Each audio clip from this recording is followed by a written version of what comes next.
Señor les bendiga, amados hermanos, este día domingo, día en que nos reunimos a través de esta plataforma para encontrarnos y juntos meditar en la palabra del Señor y motivarnos unos a otros a mantenernos siempre firmes en la fe, esperando el glorioso regreso de nuestro Señor Jesucristo. Vamos a la palabra del Señor, capítulo 6 del Evangelio según San Mateo. Verso 6, capítulo 6, verso 1 al verso 4. Nuevamente San Mateo, capítulo 6, verso 1 al verso 4, en donde leemos la palabra del Señor de la siguiente manera. Guárdense de hacer su justicia delante de los hombres para ser visto de ellos. De lo contrario, no tendrán recompensa de su Padre que está en los cielos. Cuando, pues, hagas obras de misericordia, no hagas tocar trompeta delante de ti, como hacen los hipócritas en las sinagogas y en las calles para ser vistos y honrados por los hombres. De cierto les digo que ellos ya tienen su recompensa. Pero cuando tú hagas obras de misericordia, no sepa tu izquierda lo que hace tu derecha. De modo que tus obras de misericordia sean en secreto, y tu Padre que ve en secreto te recompensará. Amén. Esas son las palabras de nuestro Señor Jesucristo hablando a sus discípulos, a sus apóstoles en aquel tiempo, en cuanto el sistema religioso de Israel estaba bastante caído, y la adoración a Dios y la religión que profesaba la verdad de Dios se había caído en una situación muy legalista y muy demasiado intransigente para los tiempos en que vivían, de tal manera que los mandamientos de Dios habían llegado a ser asuntos imposibles de llevar y de poder obedecer. Jesús viene en ese tiempo, su ministerio durante su tiempo en la tierra, y enseña a sus alumnos, en este caso los discípulos son los alumnos del Señor, y ustedes conocen la historia de 12 hombres que Él escogió para que a su vez aprendieran la tarea que en el día de mañana se iban a enfrentar. Y lo que enseña Jesús acá es el problema de caer en la hipocresía, el problema de ser tentados y nuestro orgullo como seres humanos aparentar una cosa y hacer otra. La palabra hipocresía viene del griego, que tiene que ver con la actuación. En el teatro greco fue en donde se nombró la primera palabra para los actores. Se llamó hipócritas, que tras una máscara hacían un papel diferente. De tal manera que esta palabra ha evolucionado a través de los tiempos y llega hasta nuestros tiempos ahora, con una palabra que connota nuestra manera de esconder la verdad detrás de lo que queremos aparentar. Y en tiempos de Jesús, Él vino para enseñar a sus discípulos en cuanto a esta situación de mostrar realmente lo que somos, porque no podemos escondernos delante de Dios. Dios conoce todas nuestras situaciones, nuestros pensamientos, nuestras emociones, los pensamientos de nuestro corazón. Así que el Salmo 139 nos da a conocer de que Dios conoce todo. Si usted lo lee, el Salmo 139 dice: detrás y delante me rodeaste y sobre mí pusiste tu mano. Antes que la palabra esté en mi boca, la conoces toda. Entonces, entendemos, hermanos, de que nada podemos esconder delante de Dios y que aún nuestros sentimientos, muchas veces nuestra vanagloria, queremos vanagloriarnos por algo que estamos haciendo o que vamos a hacer. Dios conoce la intención de nuestros corazones, y cualquiera que sea nuestra motivación a hacer obras buenas, debemos hacerlas con la motivación correcta de servir a los demás, cumpliendo los mandamientos que Dios nos deja a través de su palabra. En su palabra Él dice que primeramente debemos amar a Dios más que a todas las cosas. Y luego el segundo mandamiento dice que a nuestro prójimo como a nosotros mismos. Y sabemos que es imposible cumplir estos mandamientos, ya que como humanos estamos limitados y nuestras capacidades para llevarlas a cabo resultan imposibles. Y Dios conoce todas esas situaciones, aunque hacemos muchas obras, seguramente cada uno se podrá evaluar las obras que hace, pero sin embargo no alcanzamos a cumplir los estándares que Dios nos pide en su palabra.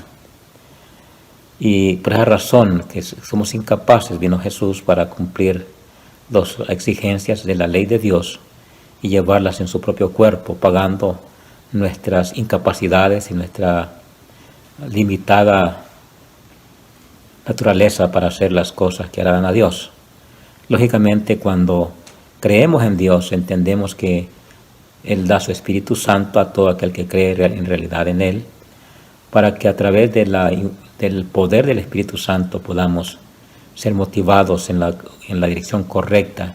Pero aún así, aún buenos creyentes muchas veces se olvidan de las cosas cuando el yo, el ser caído, que aún vivimos en él también. Acuérdense que tenemos dos naturalezas, la naturaleza caída y la nueva naturaleza que ha renacido a través de recibir a Jesús como nuestro Salvador y nuestro Señor. Así que esta es una palabra que Jesús da a sus discípulos y por tanto a nosotros también como discípulos suyos en el siglo 2000, en el siglo XXI. Y podemos venir y mirar este pasaje a través de la enseñanza del Señor Jesucristo, a través de quizás un tema que podemos traer y lo llamaremos el antídoto contra la hipocresía. Era de Mateo capítulo 6, 1 al 4. Todos caemos o corremos el peligro de caer en la hipocresía. Ya se trate de que somos creyentes de un largo tiempo, caminando con el Señor, o con nuevos creyentes. Todos por naturaleza corrompida tenemos el peligro de ser tentados a caer en la hipocresía. Y parte del orgullo, porque es parte de nuestro ego. Pero ¿qué podemos hacer nosotros como discípulos del Señor Jesús, conocedores de la verdad, sabiendo de que lo que le agrada al Señor, con lo que agradamos a Dios, con lo que adoramos a Dios, con lo que servimos a Dios? De hecho, entendemos que todos nuestros miembros, nuestro cuerpo, desde que creímos, deben ser puestos para servir al Señor. ¿Y cómo lo servimos? A través de frutos que damos en nuestro diario caminar, que dan honra y dan honor a su nombre. Como hijos suyos que somos, debemos siempre procurar y tratar por todos los medios de darle honra al nombre del Señor, todos y cada uno, que la gente que nos conoce sepa a través de nuestro diario caminar y nuestras obras justas y piadosas de que somos hijos de Dios ahora a través del nuevo pacto en Cristo Jesús. Pero en realidad, ¿qué podemos hacer para no caer en las cuestiones de los malos ejemplos de hipocresía? Número uno, debemos recordar por qué debemos hacerlo.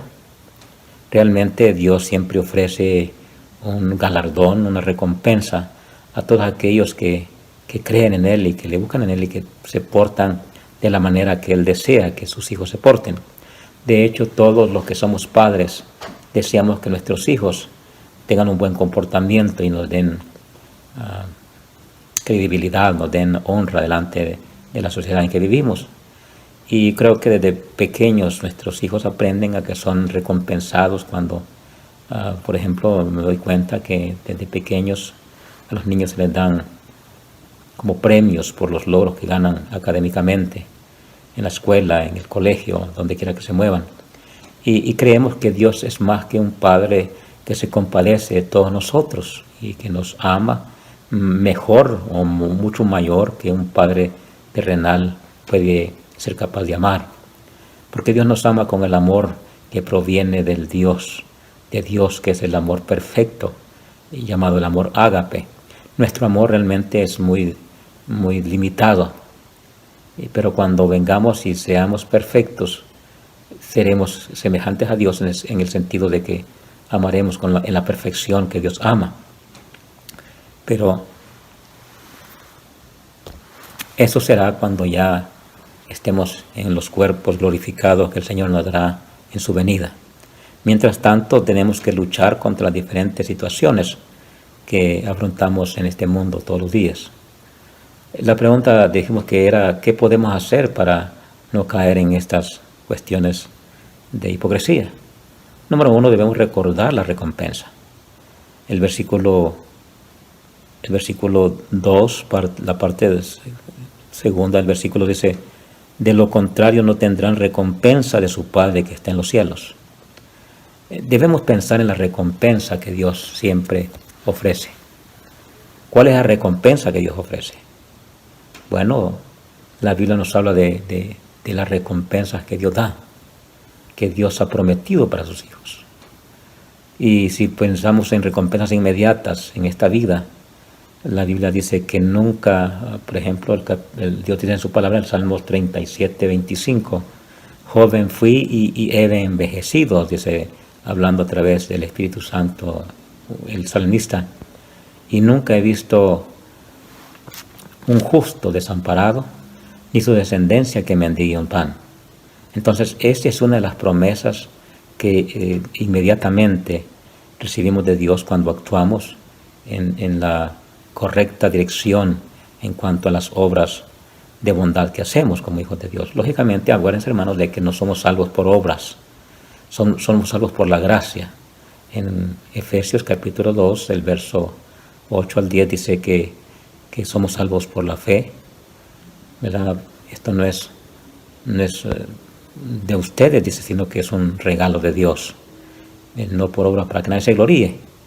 Dice, recreados en Cristo Jesús para buenas obras, las cuales Él puso antemano. Fíjese bien, dice, recreados en Cristo Jesús, una nueva creación, dice, para hacer buenas obras, las cuales Dios puso de antemano para que anduviésemos en ellas. Así que el creyente en Cristo o en Dios a través de Cristo Jesús debe en su nuevo carácter, un carácter redimido, un carácter ya una nueva criatura en Cristo Jesús, sí debemos hacer buenas obras como resultado o fruto de nuestra salvación en la vida de un creyente. Pero siempre debemos hacerlos no con el sentido de ser vistos y aplaudidos por los demás, sino que agradar a Dios con el simple propósito de servir a los demás en el sentido de lo que Dios demanda. Amarás a tu prójimo. No podemos amarlo como nosotros mismos, es imposible, pero sin embargo podemos hacer lo posible de aliviar en muchas situaciones las necesidades que muchos pasan.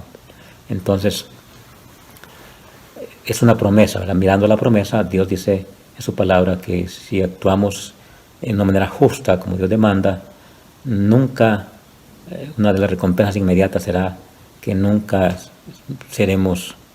pasaremos las necesidades de aguantar, de sufrir hambre, y también lo declara que esa misma bendición pasa a nuestra descendencia.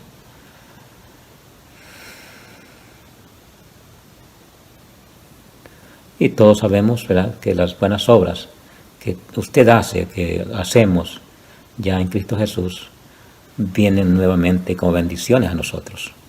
Dios nunca... hay un versículo en uno de los proverbios que dice, el que da al pobre, a Dios presta.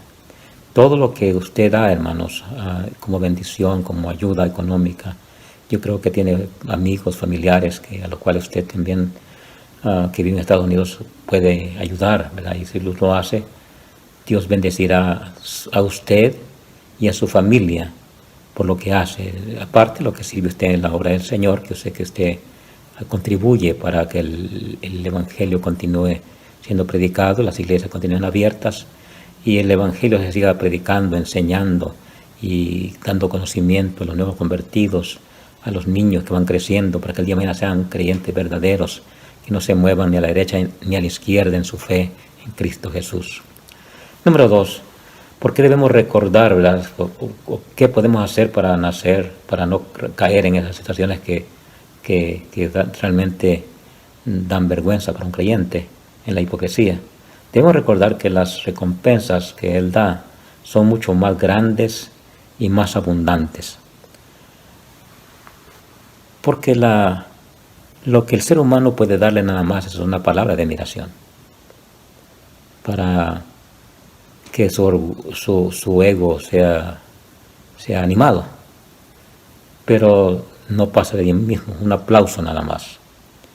Pero cuando se trata de las recompensas que Dios da, no solo tienen bendiciones en esta vida presente, sino que traen bendiciones en la vida venidera. Lo que usted haga ahora tendrá recompensa hasta en la vida venidera.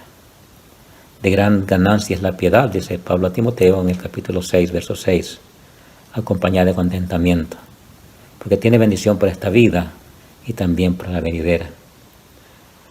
Número 2, ¿verdad? Debemos recordar que Dios conoce y ve tus obras. Debemos recordar que Dios conoce y ve tus obras. Mateo 25:34 dice en el pasaje, cuando ya el Rey se manifieste, que apartará los unos de los otros, como el pastor aparta las ovejas de los cabritos. Irá a los de la derecha, bendito de mi Padre, entrad al reino preparado para vosotros, antes de la fundación del mundo. Cuando usted da, hermanos, y hace buenas obras, en el sentido de agradar a Dios, ni siquiera se acordará que las hace ni las tomará en cuenta, porque ellos preguntarán, ¿cuándo te vimos así, Señor, y venimos a ti? Y Él dirá, por cuanto lo hiciste a uno de mis hermanos más pequeños, a mí lo hiciste. Entonces, entendemos de que las obras que hacemos, debemos recordar que Dios las conoce y que las ve y que nunca pasan por alto en el libro de la memoria de Dios. Así que, hermanos amados, somos invitados y somos animados a través de la palabra a hacer buenas obras, pero basadas siempre porque hemos sido salvos por la gracia de Cristo Jesús. Y si de gracia se nos ha dado, de gracia debemos dar. Número 3, debemos recordar también que Él ve todo, que todo lo conoce. De hecho, vuelvo a repetir el Salmo 139, que dice, si me fuere a la profundidad de la mar, y allí tú estás. O sea, que Dios está en todo lugar y a través de su conocimiento, su omnipresencia, su omnisciencia, Él conoce y lo ve todo. Así que el versículo 4 dice, de modo que tus obras de misericordia deben de ser hechas en secreto. Y la razón es, y tu Padre que ve en secreto te recompensará. En las otras versiones dice, tu Padre que ve en secreto te recompensará en público. De modo que todos mirarán de que Dios, eres una persona bendecida de parte de Dios. Eres una persona que Dios nunca olvida y que las bendiciones siguen fluyendo todos los días en tu vida. Hermanos amados, esa palabra es para motivarnos a servir a Dios con nuestros bienes, con nuestros recursos. No, vuelvo a repetirlo, no solamente en la iglesia que necesita de su colaboración económica, porque también la obra de Dios es así, todo requiere gastos, pero también en las obras que usted hace con amigos, familiares, parientes, conocidos, que usted les extiende la mano cuando lo ven en necesidad. Son obras de misericordia que la palabra aquí nos está hablando a través de los mismos labios de nuestro Señor Jesucristo. Así que no nos cansemos de hacer el bien, dice el apóstol Pablo, que a su tiempo segaremos si no hubiéramos desmayado. Dios tiene un tiempo para cada situación. Y aún en tiempos de pandemia usted ve que Dios lo bendice a usted y que no lo ha dejado y que le da siempre su bien y su gracia todos los días, que su familia también está llena de las bendiciones de Dios. Así que, hermanos, amados, una palabra para recordarnos y para mirar que cuando hacemos el bien lo hagamos sin ningún interés, basado siempre recordando las promesas de Dios, la recompensa que Dios da, recordando que las recompensas de Dios son mucho más abundantes y más grandes que lo que podemos recibir en este mundo, y también recordando que Dios lo ve todo, que todo está delante de sus ojos. Nuestros mismos pensamientos están delante de Él, revelados claramente. Dios les bendiga, hermanos. Continúen esforzándose siempre a servir al Señor. Toda nuestra vida, hermanos, como creyentes en Cristo Jesús, es un servicio al Señor. Todos los días de nuestra vida, hasta el día que Él aparezca y seamos transformados en lo que seremos, en la perfección que Dios nos dará. Saludos a todos y oramos en esta tarde. Padre, en el nombre de Jesús te adoramos por tu palabra. Ayúdanos a creer claramente en tu palabra y vivir de acuerdo a la dirección de tu palabra cada día, Señor. Guarda a mis hermanos en la iglesia, en sus trabajos, en sus hogares, a sus familias, bendícelas abundantemente. Y siempre provee para que todos podamos siempre dar, Señor, y servirte de esa manera. En el nombre de Cristo Jesús, atribuimos toda alabanza y toda gloria a ti. Amén y amén. Dios les bendiga, hermanos, y esperamos estar siempre en contacto.